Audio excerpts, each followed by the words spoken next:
안녕하세요. 부천시장 조용익입니다. 오늘 부천시장으로서 처음으로 기자회견에 나서게 돼서 설레이는 마음입니다. 한편으로는 처음이다 보니까 한마디에 담기는 무게감을 알기 때문에 무슨 말씀을 드려야 할지 고민이 많았습니다. 올해 시승전 50주년을 맞아서 앞으로 그래갈 우리 부천시의 미래에 대해서 말씀을 드리는 한편 우리 앞에 놓인 엄중한 현실에 대해서도 말씀을 드려야겠다 이런 생각을 했습니다. 어느 분야 어느 정책 하나 허투루 다룰 것이 없지만 그 가운데서도 중심을 잡고 힘차게 추진해 나가야 될 그런 비전에 대해서 설명을 드리겠습니다. 이것은 또한 우리 민선 8기의 부천시의 청사진이기도 합니다. 저는 지난해 취임 일성으로 시민 소통을 강조했습니다. 현장에서 들려오는 목소리, 시청으로 직접 달려와서 전해주시는 목소리 하나하나 너무나 소중했고 이런 시민의 목소리는 부천시정을 살피우는 것이다 라는 그런 자산이라는 것을 깨달았습니다.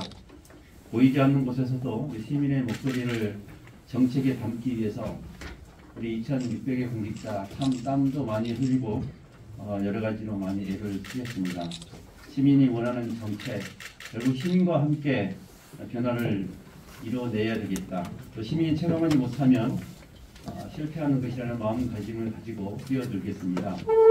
이 다양한 경로를 통해서 얻은 소통의 데이터를 취합하고 또 분석을 하겠습니다.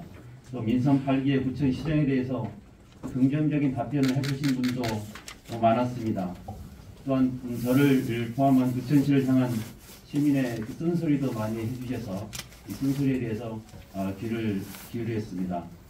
부천에 대해서 자긍심이 있지만 발전이 정체되고 있는 것 같다라는 걱정을 해주시는 분, 또 정책의 방향성에 대해서 공감하지만 실현 가능한지 여부에 대해서 걱정이 있다라는 의견, 그리고 또 지역 격차, 호주택, 부족한 주차 공간에 대해서도 해결해 달라는 여러 다양한 의견이 있었습니다.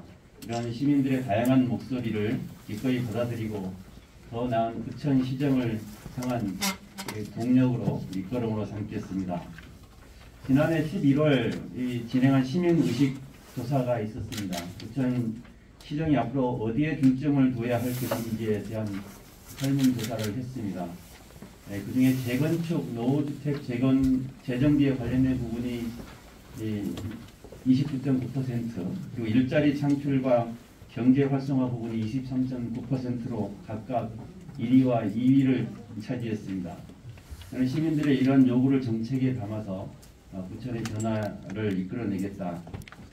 이런 말씀과 함께 오늘 이 관련된 두 가지 비전에 대해서 중점적으로 말씀을 드리도록 하겠습니다. 제가 드린 첫 번째 비전은 공간복지입니다. 이제는 사람들이 슬세권, 숲세권이라는 말을 합니다.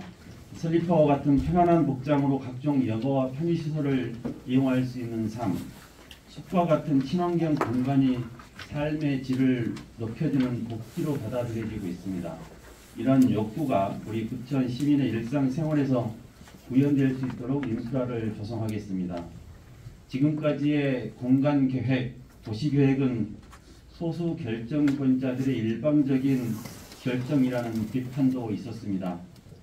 저는 시민의 참여를 할 수 있는 문을 활짝 열고 시민의 뜻을 담아서 공간과 도시를 재설계하겠습니다. 제 임기를 넘어 미래까지 고려한 제대로 된 변화를 계획하겠습니다.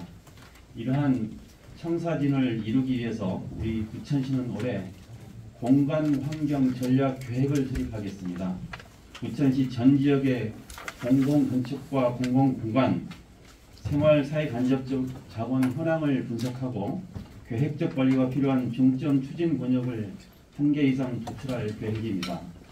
빅데이터를 비롯한 스마트 기술을 활용해서 생활사회 간접 자원을 확충하는 등 공간 혁신 마스터 플랜을 수립하겠습니다. 기존 공업지역의 현대화는 물론 프랑스 파리의 15분 도시정책과 같은 직주락 동네 15분 생활권 도시를 구현하겠습니다. 총괄 건축가와 분야별 전문가, 시민이 머리를 맞대고 전문가의 전문성, 시민의 뜻이 하나 된 공간으로 다시 디자인하겠습니다. 1기 중동 신도시 재정비에도 박차를 가하겠습니다. 이를 위한 재건축 리모델링 전담 지원팀인 정비사업 지원팀을 신설하여서 빠른 정비사업 추진을 이끌어내겠습니다. 이와 더불어서 원도심과 신도시의 연계 개발을 통해 주거, 환경, 교통, 일자리 등 도시 전방위 분야가 혁신적으로 바뀔 수 있도록 노력하겠습니다. 또한 부천시의 균형 발전을 이루겠습니다. 부천시는 원도심과 신도시 두 축으로 이루어져 있습니다. 어느 한쪽이 크거나 작으면 똑바로 지탱할 수가 없습니다. 민간 개발이 어려운 소사역, 북측 등 7곳의 노후지역은 공공이 주도하는 복합 정비를 추진하겠습니다. 재개발이 어려운 다세대, 다가구 밀집 지역의 열악한 주거 환경의 개선을 위해서는 소규모 주택 정비 사업을 체계적으로 지원하겠습니다. 또한 부천 혁신파크 등 도시재생 사업을 2025년까지 완료해서 성공적으로 탈바꿈하도록 하겠습니다. 지난 연말 국토교통부가 발표한 안전진단 기준 완화는 국토부 장관과 1기 신도시 5개 지자체장 간담회를 통해서 우리 시가 적극적으로 건의한 노력의 결실입니다. 속도감 있는 안전진단 절차가 진행될 수 있도록 행정적 지원책을 마련하도록 하겠습니다. 1기 중동 신도시의 재건축, 원도심의 재개발, 3기 대장 신도시 프로젝트가 제각각 개별적으로 진행되는 것이 아니라 하나의 공간, 중장기 도시 계획으로서 가능할 수 있도록 만반의 준비를 다하겠습니다. 이를 통한 또한 주차 환경을 개선해서 삶의 질을 높이도록 하겠습니다. 부족한 주차 공간은 부천 시민 누구나 느끼고 있는 어려운 문제입니다. 부천시는 지난해 신곡동 목적골 공영주차장, 법원앞 공영주차장, 수주 공영주차장 등을 새롭게 조성하여서 1181면의 주차면을 확보했습니다. 여기서 멈추지 않고 오는 26년까지 번역별 10개소, 전통시장 2개소, 개발 제한구역 2개소 등 모두 14개소에 2614면의 공영주차장을 확충하겠습니다. 또한 공한지를 활용하고 학교나 종교시설 부설 주차장을 개방하고 여유 차로에 거주자 우선 주차장을 조성해서 주차 공간 21개소 682면을 추가로 확보해서 시민의 주차 편의도 개선하겠습니다. 공간은 모든 것을 품고 있습니다. 공간이 달라지지 않으면 우리 부천의 미래도, 우리 부천의 시민들의 삶도 달라지지 않을 것입니다. 새롭게 디자인된 공간에서 부천의 100년 미래가 태동할 것입니다. 우리 시민의 요구가 담긴 달라진 부천의 공간에서 경제가 만개하고 문화가 융성하고 복지가 꽃필 것입니다. 그 다음은 경제 도약입니다. 세계 곳곳의 나라들이 어려워진 경제 사정으로 아우성치고 있습니다. 수출로 먹고 사는 우리나라의 실용은 말할 것도 없습니다. 그래서 더 잘 챙기겠습니다. 시민의 일자리부터 꼼꼼하게 챙기겠습니다. 생생 일자리로 재도약하는 부천이라는 슬로건 아래 오는 26년까지 9,800억 원을 투입해서 4년간 모두 11만 개의 일자리를 만들겠습니다. 금형, 조명, 로봇, 패키징, 세라믹 등 부천시 5대 특화 산업의 고도화 전략을 추진해서 부천 지역산업의 재도약을 이루겠습니다. 부천 일자리센터, 일드림센터를 중심으로 청년에게는 지역 특화 일자리, 신중년에게는 경력형 일자리, 취약계층에는 공공 일자리를 각각 제공하겠습니다. 경력 단절 여성에게는 노동시장에 다시 진입할 수 있도록 적극적으로 지원하겠습니다. 외국 기업의 투자 입지를 통해서 부천의 차세대 전력 반도체 산업 생태계 생산 기지화를 이루어서 민간 시장에서의 고용 창출도 힘있게 이끌어내겠습니다. 지역 상권 규모를 확대해서 민생 안전을 도모하겠습니다. 부천페이를 2천억 원 이상으로 발행해서 골목 상품과 전통시장에 활력을 불어넣겠습니다. 또한 전통시장의 현대화 사업을 진행하고 시장 인근에 공영주차장을 조성하여서 소비자 편의 증진에 힘쓰도록 하겠습니다.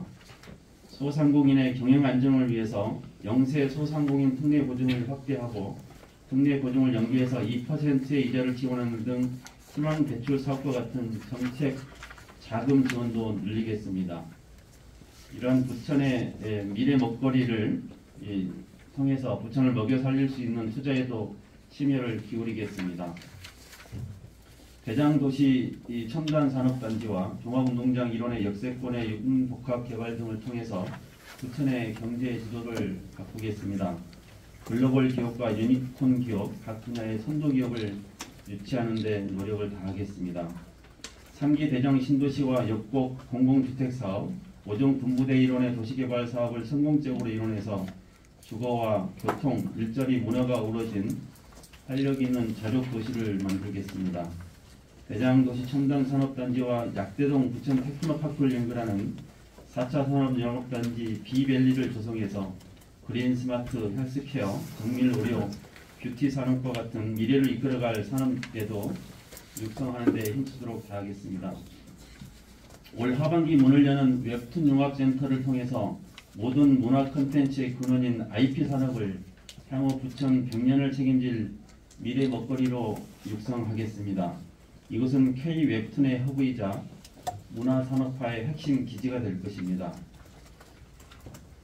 이것으로 부천의 미래를 이끌어갈 두 가지 비전인 공간복지와 경제 도약에 대해 설명을 마치겠습니다. 시민의 요구와 바람에서 벗어난 비전은 이제 멈춰야 합니다. 지금과 같은 엄중한 경제 상황엔 더욱 그렇습니다. 추상적인 방향 제시에서 벗어나 눈앞에 있는 현실을 직시하고 현안을 해결하고 시민의 삶을 직접 개선하는 책임있는 자세가 필요합니다. 올해 시승기업 50주년을 맞아 부천의 비전을 더 명확하게 설정하고 시민이 체감할 수 있는 정책 성과를 이뤄내서 민선 8기 부천 시정을 결과로서 증명하고자 합니다. 무엇 하나 중요하지 않은 분야와 정책이 없지만 우선은 이 두 가지 비전을 큰 뿌리로 삼아서 열매를 맺겠습니다. 새해에는 더 넉넉한 마음으로 서로를 보듬는 따뜻한 한 해가 됐으면 합니다.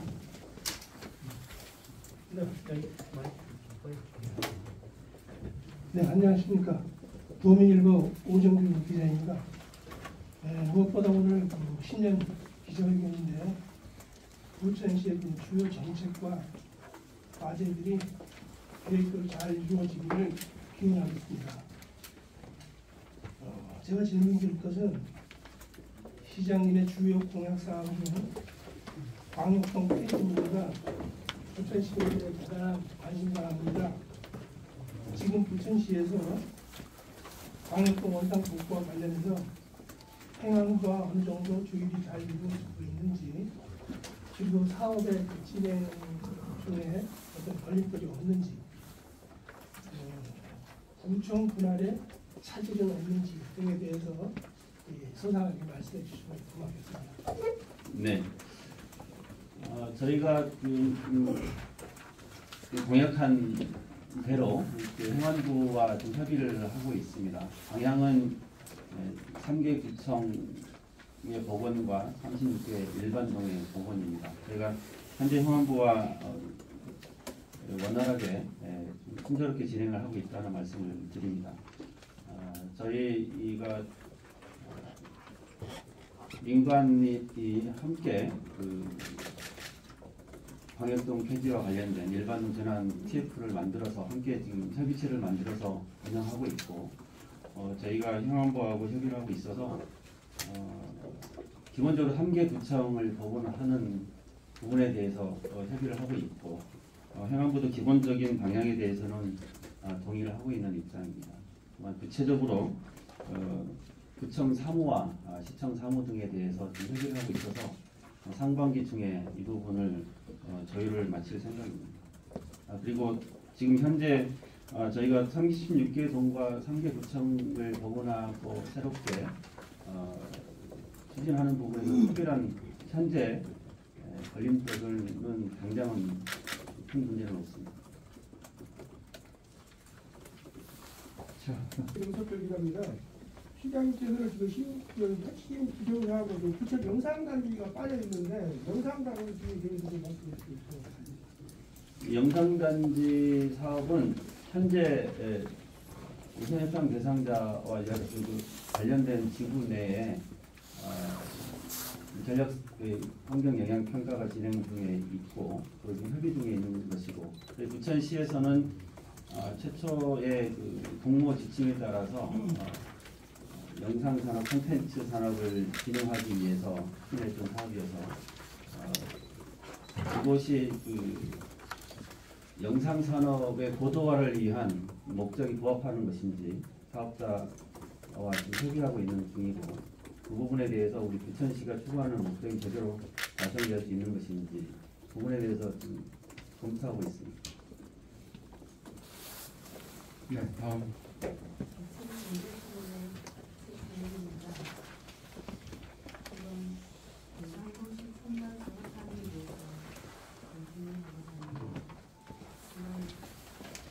(100만) 평 정도 규모의 19,000세대가 될 것이고, 27년도 말에 입주를 해서 29년 말까지 입주하는 계획으로 진행되고 있고, 그곳에 약 18만 평 정도의 산업단지가 조성이 됩니다. 대장 신도시의 동측과 서측에 약 합쳐서 18만 평 정도의 산업단지가 조성이 되어서 25년부터 유치 신청을 받아서 추진을 같이 대장 신도시와 함께 입주를 하게 될 것입니다. 그리고 SK와는 올해 상반기에 협약서를 체결하고, 구체적으로 SK가 7개의 연구단지가 들어올 것인데, SK도 마찬가지로 이 산업단지 조성과 함께 같이 입주를 할 것입니다. 그리고 부천에 있는 기업들은 저희가 말씀드린 25년도에 기업 유치하는 과정에서 저희 부천시 첨단 기업배, 그리고 저희들이 추구하고자 하는데 여러 상황이 맞는 것인지 봐서 부천의 기업이어서 대구안동의 문제를 떠나서 부천의 미래 발전에 유익한 기업들을 저희가 잘 선정을 해서 대장 3단에 잘 입주하도록 하겠습니다. 네, 다음. 네. 정부신문의 김광수 기자입니다. 네, 우리 시 한교 50주년 기념해서 부천시가 일기 신도시도 이제 30년이 넘어가지고 새로 이제 다 전환을 해야 되는데, 개발하는 데 있어서 총체적으로 재수술이라는 그런 표현을 해도 되는지, 부천시의 주택이라든가 또 앞으로 아파트라든가 이런 모든 부분에 대해서 시장님께서 다시 다 재정비, 재개발, 또 재건축 이런 방향으로 틀을 잡아서 사실 의향이 있으신 건지, 아니면 이제까지 해왔던 그런 방식으로 가실 건지가 궁금하고, 두 번째로 지금 부천시에 도시공사가 있음에도 불구하고 대장동, 역곡동, 또 운동장, 또 원미동, 송내동 이 전체적으로 총망라해서 지금 LH가 개발 계획을 수립하고 개발을 하고 있습니다. 그러면은 거기에서 창출되는 수익금은 거의 다 LH로 가져간다는 그런 결론이 나오는데, 시장께서는 이거를 계속 이런 방향으로 추진해 나가실 건지, 아니면 어떤 전환의 방법을 갖고 계신 건지, 그거에 대해서 궁금해서 말씀드립니다. 잘 아신 것처럼 우리 부천이 27년도부터 32년 사이에 철도라든지 주변 도로 그리고 신도시가 정비가 되는 과정을 거치게 됩니다. 그 과정을 거치면서 일기 신도시의 재건축 리모델링 사업하고 원도시 내 재건축 사업들이 동시에 진행이 될 것입니다.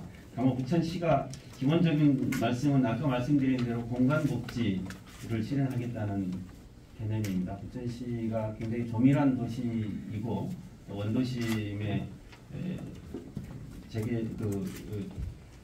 원도심을 새롭게 좀 탄생을 시켜야 될 그런 필요가 있어서 공간의 재창조, 도시 재설계가 굉장히 좀 중요한 시점에 있어서 말씀하신 대로 부천시 건축이라든지 도시계획 정책의 대전환을 해야 되는 시점이 있습니다. 일기 신도시는 국토부에서 올해 2월에 특별법을 내놓을 겁니다. 그래서 24년도까지 일기 신도시의 그 리모델링 재건축 방안에 대해서 할 것이어서 부천시가 같이 협의하면서 이 부분을 정리하는데, 다만 우리 일기 신도시도 또 해당 각 단지별로 재건축이나 리모델링 사정에 맞게 상황을 같이 협의해 나갈 것이고 시민들과 잘 하겠다는 말씀이고, 원도심의 부분은 일기 신도시하고 원도심의 경계를 좀 허물어서 자연스럽게 원도심과 신도시가 조화를 이룰 수 있도록 균형을 맞춰가겠다 이런 생각이고, 원도심의 지금 가로택 정비 사업이라든지 소규모 사업들은 제가 좀 정비를 해서 지나치게 난개발이 되는 일이 없도록 도시에서 도로라든지 공원이라든지 기반시설을 확대하고 단지가 잘 조성되어서 새로운 단지의 가치를 높일 수 있도록 주민들과 잘 상의돼서 협력할 것이고, 나홀로 아파트와 같은 아주 작은 단지의 개발보다는 약간 중규모의 개발을 요구해서 시민들과 함께 그 공간을 제대로 좀 확보해 나가겠다는 생각을 가지고 있고, 또 우리 공공건축부터 해서 민간건축까지 그 건축 디자인이라든지 도시의 그림을 새롭게 그려서 크게는 이 밀집된 공간의 폭을 좀 넓히는, 그래서 시민들이 약간 녹지라든지 환경이 좀 개선되는 공간 복지의 개념과 그다음에 디자인 등을 통해서 스마트하게 바꿔가는 경관 복지의 개념을 같이 도입해서 하겠다는 말씀을 드립니다. 그리고 도시공사는 저희가 이번 도시공사 사장도 새로 맡고 도시공사의 도시개발부 등을 통해서 도시공사가 우리 부천에서 역할을 제대로 할 수 있도록 적극 지원할 생각입니다. 도시공사가 이제 우리 원미 혁신파크를 직접 사업에 참여하고 여러 이제 우리 부천시 사업에 직접 참여해서 역량도 키워가고 도시공사가 제대로 역할을 할 수 있도록 적극적으로 할 것이고, 말씀하신 대로 우리 부천시가 일체를 LH한테 다 넘기는 구조가 아니라 우리 부천시 도시공사가 자기 사업을 할 수 있는 기반과 틀을 제대로 만들어 가겠습니다. 예. 서울메일의 최종원입니다. 마스터 플랜에 보면은 신도시 개발, 재정비, 안전 진단이 있는데, 이거 사전에 환경성 검토 및 더 나아가서는 환경 영향 평가를 제대로 할 계획이 있는지 그 보관을 말씀해 주시고, 만약에 이런 문제가 해결이 안 되면은 나중에 민원이 많이 발생하기 때문에 이 환경 문제에 특별히 질문하고 싶습니다. 거기에 대해서 시장님의 의견을 말씀해 주십시오. 신도시와 관련돼서는 일기 신도시 30년이 넘어가면서 이제 그 재건축과 리모델링 방안에 대해서 연구를 하고 있는데, 말씀드린 대로 국토부에서 2월달에 특별법을 내놓을 것입니다. 거기에 가장 큰 거는 재건축 사업을 할 수 있는 안전진단과 관련된 부분, 그리고 용적률 완화와 관련된 부분이 포함될 것이어서 실질적인 재건축 사업을 할 수 있는 여건을 조성하고 사업의 속도를 높이는 데 여러 가지 방안을 제시하게 될 것입니다. 거기에 관련돼서 환경평가라든지 신도시의 재건축 리모델 사업을 하는 데 있어서 사업을 용이하게 속도를 높일 수 있는 여러 가지 방안들이 나오면 그때 또 상의를 드릴 텐데, 기본적인 방향은 이번에 국토부가 발표한 것처럼 구조안전 부분에 대해서 기준을 완화하고 또 새로운 재건축 사업을 하게 하는 용적률을 완화한다든지 이런 조치들을 지금 협의하고 있어서 그런 내용이 국토부에 담길 것이고, 저희 각 지자체 의견들이 반영이 될 것입니다. 정렬 기자입니다. 지금 각 가정들 보면 반려동물들을 안 기르는 사람이 없는 걸로 알고 있거든요. 부천도. 근데 반려동물이 죽게 되면은 그냥 쓰레기 봉투에 넣어가지고 소각로로 그냥 버리게 돼 있더라고요. 부천은. 근데 다른 지역을 보니까 김포나 다 부천 주위의 도시들 보면 다 반려동물 소각관이 다 있어요. 근데 부천만큼은 없는데 그 부천에도 어디 세울 만한 데가 없나 그걸 듣고 싶습니다. 지금 저희가 반려동물 소각장은 별도로 저희가 지금 가지고 있지는 않고요. 우리 환경사업단장님 지금 저희가 반려동물 소각장 따로 가지고 있지는 않습니다. 없습니다. 네. 이 부분은 말씀하신 부분들 인근 지자체 사정이라든지 이런 부분들 저희가 추가적으로 검토를 하고 저희 부천시가 할 수 있는 여건이 되는지 한번 살펴보겠습니다. 네, 그 통합상 관련해서 질문이 있는데요. 지금 병역화하는 것을 완전 포기하신 건지, 그리고 그 지역을 그 오정 지역이 아니라 다른 지역으로 바꿔서 하실 계획이 있으신 건지, 구체적으로 쓰레기 소각장을 관련된 부분은 아직 최종적으로 확정된 건 아니지만 기본적인 방향은 쓰레기 발생지 원칙에 따라서 우리 부천시의 쓰레기는 우리 부천시에 처리하는 게 맞다, 이런 원칙을 가지고 있습니다.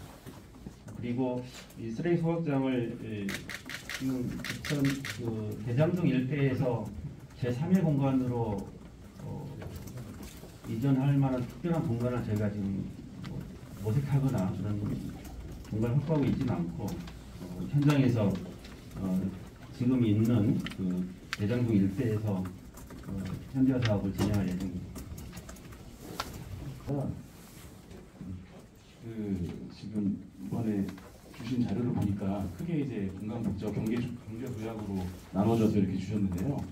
일단 이게 부천에만은 문제는 아니지만 사실 인구 감소 문제도 사실 상당히 중요하다고 생각합니다. 부천 같은 경우에도 지금 80만 이하로 작년부터 내려간 것으로 알고 있고, 근데 여기 지금 큰 정책에는 물론 뭐 일자리 창출이라든지 뭐 교육 환경 개선 같은 게 그 일환이 될 수도 있겠지만 출산 정책이나 아니면 또 다른 뭐 인구수 증가를 위한 뭐 정책이 따로 있으신지 궁금합니다. 저희가 부천시가 저출산 고령화 대책을 위한 위원회를 올해 제가 가동을 해서 적극적으로 이제 저출산 정책에 대해서 대응을 하고자 합니다. 아시는 것처럼 이 출산과 관련된 부분, 인구 대책은 어느 한 분야로 할 수 있는 부분이 아니어서 저희들이 보육 환경, 아동 교육 환경부터 다 전반적으로 개선해야 되는 부분이 있고, 저희들이 일부 지금 대장 신도시라든지 오정 군부대라든지 그 역곡 지구 같은데 그 새로운 그 주택 개발 사업들이 있어서 저희 부천시의 인구 문제는 그 기존에 예정되는 신도시라든지 이 도시개발 사업 분야와 관련된 부분, 그리고 아까 말씀드린 원도심의 주거 정비 사업을 통해서 여러 가지 그 거주하기 좋은 도시, 가족 도시의 기능을 갖춰서 청년들이 여기서 그 거주하기 좋은 환경도 만들고 일자리를 제공하는 것 등을 통해서 저출산 대책은 함께 풀어가야 된다고 생각을 하고, 제가 저출산 고령화 대책위원회에서 여러 가지 문제들을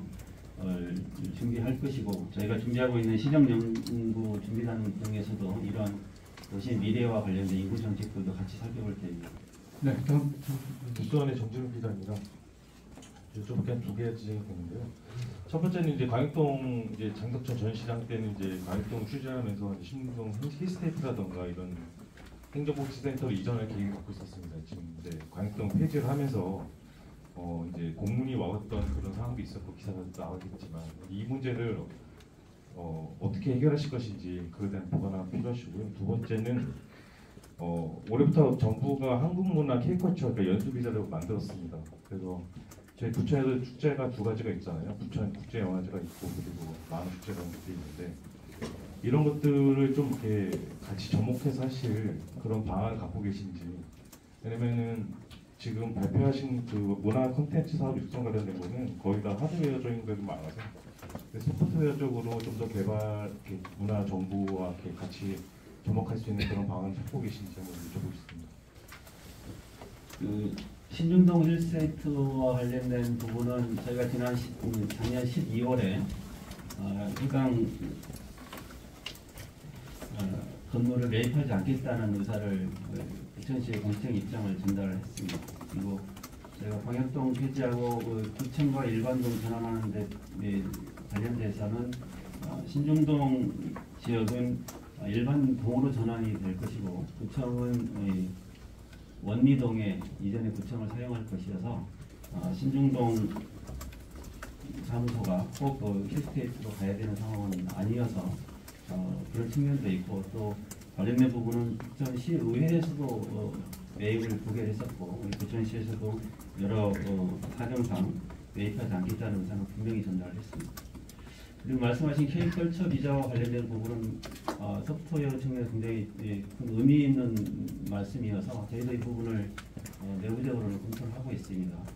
저희가 동남아나 여러 이제 코로나19 이후에 공간이 활성화된다든지 아니면 저희 부천이 영화나 만화, 애니메이션, 비보이 그리고 부천 필까지 포함한 이 문화와 관련된 노하우가 많이 숙성이 되어 있는 문화도시로서 동남아와 관련된 이런 문화 정책이라든지 문화 산업을 함께 논의할 수 있는 좋은 계기가 될 것으로 생각해서 이 부분은 저희도 적극적으로 생각해낼 것이고 저희가 그렇게 네이버에도 좀 다녀왔는데요. 네이버에서 하고 있는 그 웹툰 산업을 우리 올해 하반기에 개관할 웹툰 융합센터와 연계해서 함께 좀 사업을 추진하자는 의견도 나눴고 또 부천이 또 만화행성진흥원을 통해서 대한민국 만화 정책을 총괄하고 있어서 이런 부분도 함께 해갔으면 좋겠고 영화나 만화와 관련된 부분들이 부천을 상징하는